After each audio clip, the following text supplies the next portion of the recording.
ભાઈ સૌરાષ્ટ્રના આટલા બધા મુખ્ય જિલ્લા મથકો છે, ત્યાં તમે અગત્યની કહી શકાય એવી એક્ઝિક્યુટિવ એન્જિનિયરની ફાઇલ કોણ દબાવીને બેઠું છે?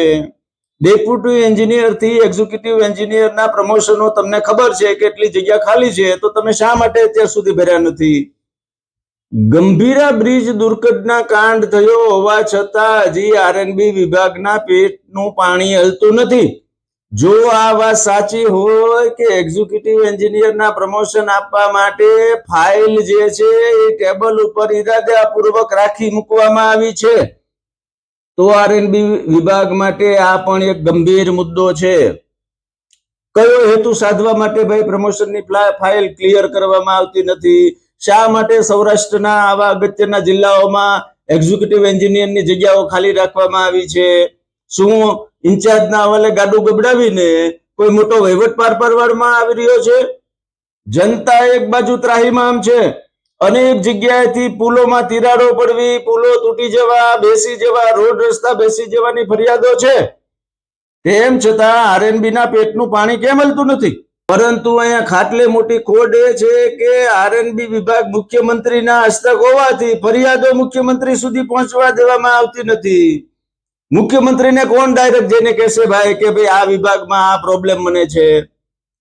તમે આરએનબી વિભાગ જો સંભાળી શકતા નથી, આ નરી વાસ્તવિકતા જે અમે કહી રહ્યા છીએ કે સૌરાષ્ટ્રમાં આજે મોટા ભાગની કાર્યપાલક ઇજનેરોની જગ્યા ખાલી છે, તંત્ર રામ ભરોસે ચાલી રહ્યું છે, જનતા ત્રાહિમામ છે.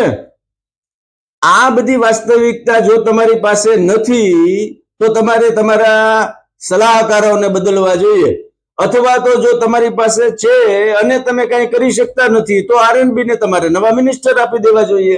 ત્યારથી એડવાઇઝર SS રાઠોડે આરએનબી નો હવાલો સંભાળ્યો છે, ત્યાર પછી આ આરએનબી વિભાગની માઠી બેસી છે, અથવા તો એડવાઇઝર રાઠોડને બ્રીફિંગ ખોટું કરવામાં આવી રહ્યું છે. કોઈ પણ રાજ્યનો વિકાસ એના આંતરિક રોડ રસ્તા, ગામડાથી લઈને શહેર, જિલ્લા અને રાજ્ય અને આંતરરાજ્યના રસ્તાઓ ઉપર મોટા ભાગે આધારિત હોય છે. પરંતુ જ્યારથી ગુજરાતની અંદર મુખ્યમંત્રી શ્રી ભૂપેન્દ્રભાઈ પટેલ હસ્તક આરએનબી વિભાગ સોંપવામાં આવ્યો ત્યારથી જાણે કે આરએનબી વિભાગને લૂણો લાગી ગયો હોય તેમ, અથવા તો એમ કહી શકાય કે મુખ્યમંત્રી શ્રી આરએનબી વિભાગ ઉપર પોતાની પકડ જાળવી શક્યા ન હોય, એવો સિનારીઓ હાલમાં ગુજરાતના નાગરિકો અનુભવી રહ્યા છે. અનેક જગ્યાએ પુલો પત્તાના મહેલની માફક તૂટી પડ્યા છે. નિર્દોષ નાગરિકોએ જીવ ગુમાવ્યા છે. 2-5 લાખનો વળતર આપીને સરકાર ચૂપ થઈ જાય છે, પરંતુ જવાબદારો સામે કોઈ અસરકારક પગલા ભરાયા હોય એવું ધ્યાને આવ્યું નથી. ગુજરાતમાં જે કાંઈ હાલમાં 142 થી વધુ પુલોને યાતાયાત માટે પ્રતિબંધિત કરવામાં આવ્યા છે. જો આ ગંભીરા બ્રિજ દુર્ઘટના કાંડ ન થયો હોત તો હજુ કેટલાય ગુજરાતના નિર્દોષ નાગરિકોનો ભોગ લેવાયો હોત. આ બ્રિજનું જે કાંઈ ટેસ્ટિંગ અથવા તો એની તપાસણી ચોમાસા પૂર્વે અને ચોમાસા બાદ રેગ્યુલર કરવાની જેની જવાબદારી છે, એવા ચીફ ઇજનેરોએ કુલડીમાં ગોળ ભાંગ્યો હતો, એનું આ પરિણામ છે. એના જે તપાસ રિપોર્ટ જે તે સમયે જે અધિકારીઓએ જમા કરાવ્યા છે સરકારમાં, અને તેમ છતાંય જો 140 થી વધુ બ્રિજને આજે તમારે પ્રતિબંધિત કરવામાં જરૂર પડી છે, તો તમે એ ખોટા રિપોર્ટ તૈયાર કરનાર અધિકારી સામે શું પગલા ભર્યા?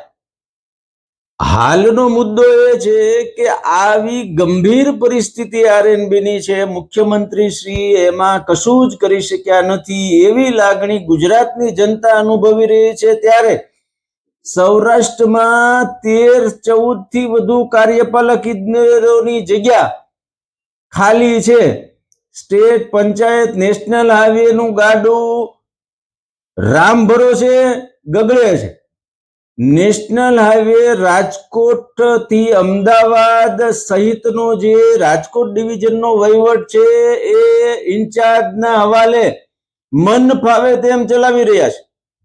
સંસદમાં પણ સાંસદ રાજકોટ પરસોત્તમ રૂપાલાએ જે પ્રશ્ન કર્યો એના જવાબમાં નીતિન ગડકરીએ જે કહ્યું કે 7 વર્ષ થયા છતાં હાલમાં એ કામ હજી બાકી છે, છતાં એના જે જવાબદારો છે કાર્યપાલક ઇજનેર નેશનલ હાઈવે ખાન, એની પહેલાના શર્મા, આ બધાની ઉપર સરકારે કોઈ પગલા ભર્યા નથી અને એજન્સીઓને કરોડો રૂપિયા વધારી દીધા છે.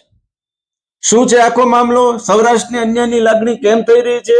આવો જાણીએ આ અહેવાલમાં.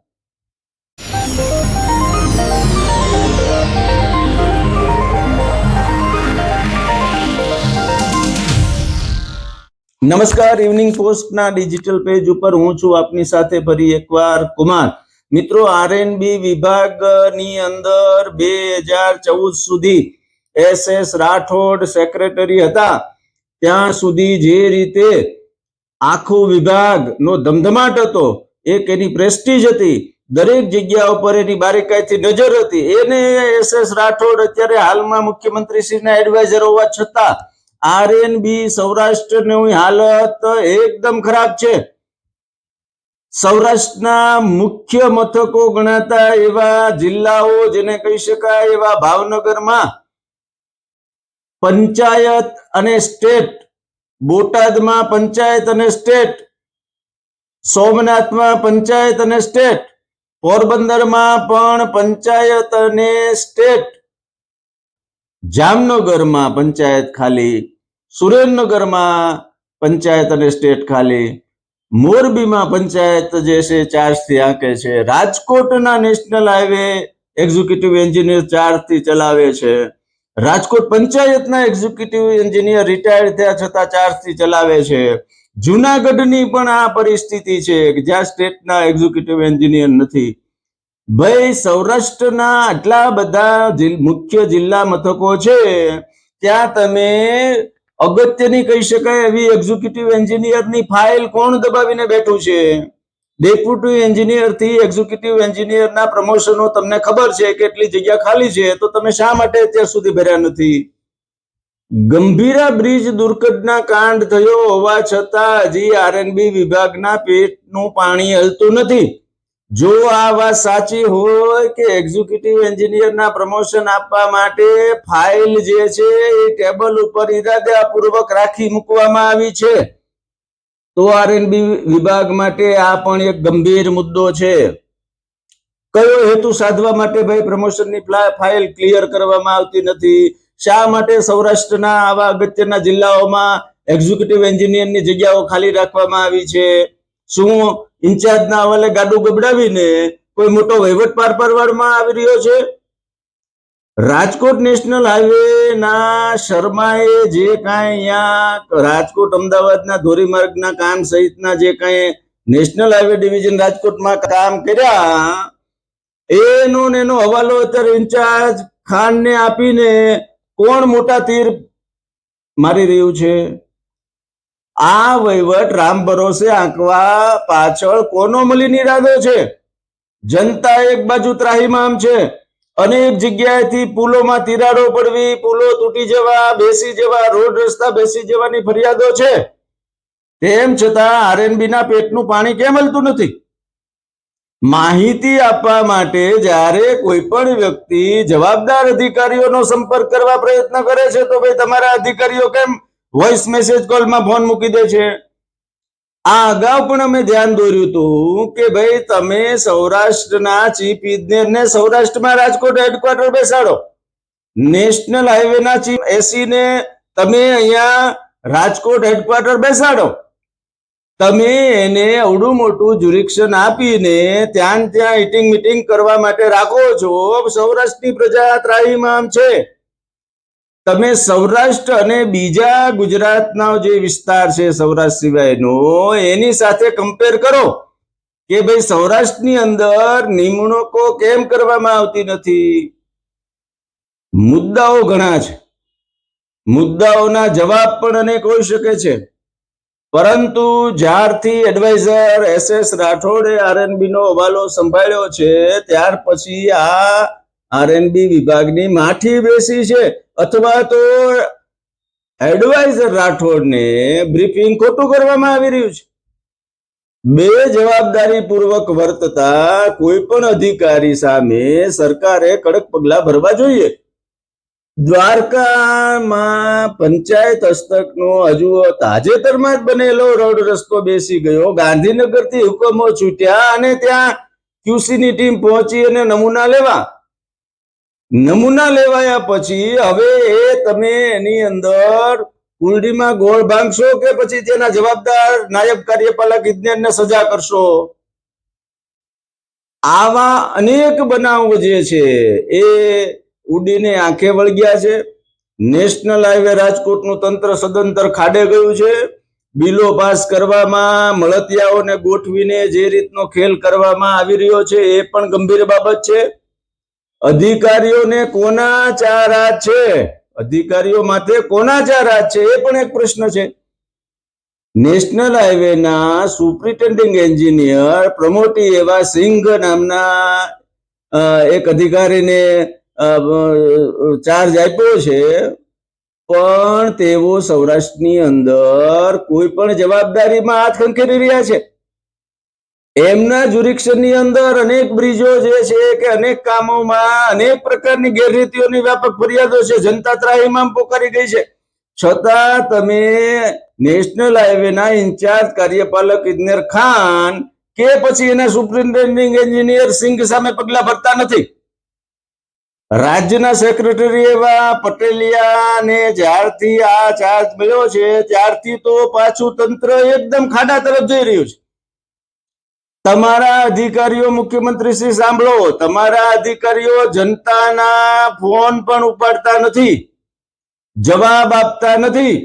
6 મહિના પહેલા જે કાંઈ એમણે રિપોર્ટ આપ્યા છે કે ભાઈ આ બ્રિજમાં આ ખામી છે અથવા તો સારો છે તો પડી કેવી રીતે ગયો, તો ખોટા રિપોર્ટ સબમિટ કરનાર અધિકારીઓ સામે તમે શું પગલા ભર્યા? 142 થી વધારે તમે આજે પુલો બંધ કરવા પડ્યા છે. જનતા રીબાઈ રહી છે, પરંતુ અહીંયા ખાટલે મોટી ખોટ એ છે કે આરએનબી વિભાગ મુખ્યમંત્રીના હસ્તક હોવાથી ફરિયાદો મુખ્યમંત્રી સુધી પહોંચવા દેવામાં આવતી નથી. મુખ્યમંત્રીને કોણ ડાયરેક્ટ જઈને કહેશે ભાઈ કે ભાઈ આ વિભાગમાં આ પ્રોબ્લેમ મને છે? તમે આરએનબી વિભાગ જો સંભાળી શકતા નથી, આ નરી વાસ્તવિકતા જે અમે કહી રહ્યા છીએ કે સૌરાષ્ટ્રમાં આજે મોટા ભાગની કાર્યપાલક ઇજનેરોની જગ્યા ખાલી છે. તંત્ર રામ ભરોસે ચાલી રહ્યું છે, જનતા ત્રાહિમામ છે. આ બધી વાસ્તવિકતા જો તમારી પાસે નથી તો તમારે તમારા સલાહકારોને બદલવા જોઈએ, અથવા તો જો તમારી પાસે છે અને તમે કંઈ કરી શકતા નથી તો આરએનબી ને તમારે નવા મિનિસ્ટર આપી દેવા જોઈએ. સૌરાષ્ટ્રને અન્યાય સંપૂર્ણપણે થઈ રહ્યો છે. અધિકારીઓ બેકાબુ બની ગયા છે અને જનતાનો આમાં ખો નીકળી રહ્યો છે. પરિણામ ચૂંટણીમાં આવી શકે છે. જે રીતે વિસાવદરની અંદર રોડ રસ્તા જાહેર સુખાકારી બાંધકામ વિભાગની નિષ્ફળતાના કારણે પ્રજા ત્રાહિમામ પોકારી ગઈ હતી, એનું પરિણામ જે છે એ ચૂંટણીમાં મળ્યું છે. આવા પરિણામો જે છે એ હવે આ અન્યાયના કારણે બીજી ચૂંટણીમાં પણ આવી શકે છે. પ્રજાને સંતોષ થાય, પ્રજાને રાહત થાય, પ્રજાના પ્રશ્નોનો ઉકેલ આવે, એના માટે તમારે પહેલા તો તમારી આંતરિક જે વ્યવસ્થા છે કે ભાઈ આ પ્રમોશનની ફાઇલ D2 એક્શનની કોઈ દબાવીને બેઠું છે, 1 મહિનાથી પ્રમોશન નથી. હવે સરકારના જે તે ડિપાર્ટમેન્ટને ખબર છે કે અમે આ ઇન્ચાર્જથી ગાડો ચલાવીએ છીએ, તો ભાઈ જે કાંઈ મુશ્કેલીઓ હોય એનું સોલ્યુશન કરી અને તમે પેલા વિભાગને ધમધમતો કરો, જવાબદારીઓ ફિક્સ કરો. બિન જવાબદાર લોકો છે એને ડિપાર્ટમેન્ટમાં સજારૂપ કાર્યવાહી એમની સામે કરો. આરએનબી વિભાગની અંદર જે રીતના અત્યારે તંત્ર, જેને કહેવાય કે કોઈ પણ ઢંગધડા વગરનું છે, સૌરાષ્ટ્રની આ વાસ્તવિકતા જે છે એ ગંભીર છે. મુખ્યમંત્રી શ્રી, તમે જલ્દી આ બાબતે ધ્યાન આપો અને પ્રજાના પ્રશ્નો નહીં ઉકેલતા કે પ્રજાના ફોન નહીં ઉપાડતા અધિકારીઓને દાખલા રૂપ તમે કાર્યવાહી કરો. નેશનલ હાઈવે ના એસી ને તમે રાજકોટ હેડક્વાર્ટરમાં બેસાડો. અહીંયા સૌરાષ્ટ્રના 4 સુપ્રિન્ટેન્ડિંગ એન્જિનિયરમાંથી 3ની જગ્યા ઇન્ચાર્જથી ચાલે છે. પહેલા તો વહીવટી તંત્ર જે પડી ભાંગ્યું છે એને સુધારો અને અધિકારીઓને કડક સૂચના આપો કે તમામ પ્રકારના અધિકારીઓ જે છે એ પોતાના કામ પ્રત્યે જવાબદેહી રહેશે. આવા બધા જો પગલા ભરવામાં નહીં આવે તો જનતાનો રોષ હજુ પણ વધતો જશે અને એના પરિણામો જે છે એ સરકાર માટે સીમા ચિહ્ન રૂપ હશે અથવા તો આશ્ચર્યજનક હશે. હાલમાં આરએનબી વિભાગના જે નીચેના કર્મચારીઓ છે એને બલીનો બકરો બનાવી દેવામાં આવે છે. સૌરાષ્ટ્રના ચીફ એન્જિનિયર સોલંકી સામે એજન્ટો રાખીને ઉઘરાણા, કોઈ પણ કામ બાબતે ઇન્ચાર્જ અધિકારીઓને દબડાવવા સહિતની અનેક લોક ચર્ચાઓ છે. એવી જ રીતે નેશનલ હાઈવેના પણ સુપ્રિન્ટેન્ડિંગ એન્જિનિયર કોઈ પણ પ્રકારનું પોતાના વિસ્તારમાં ધ્યાન આપી શકતા નથી, એવી પણ ફરિયાદો છે. સરકારે આવા બધા જે અધિકારીઓ છે એને જવાબદેહ બનાવવા પડશે અને સેક્રેટરી તરીકે પટેલિયા સાહેબનું જે રીતનું વજન અને વર્ચસ્વ હતું એ ઘટ્યું છે. એમણે પણ હવે દાખલારૂપ કાર્યવાહી કરવાનો સમય છે. પ્રમોશનો જે અટકાવેલા છે એ પણ જલ્દી ફાઇલ ક્લિયર થાય એ પણ કરવું જરૂરી છે.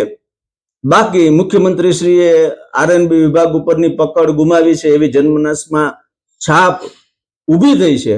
એ દૂર કરવા માટે મુખ્યમંત્રીશ્રી શું પગલાં ભરશે એ આપણે જોવું રહ્યું. ઇવનિંગ પોસ્ટ ચેનલને આજે જ લાઈક કરો, શેર કરો, સબસ્ક્રાઇબ કરો. આભાર.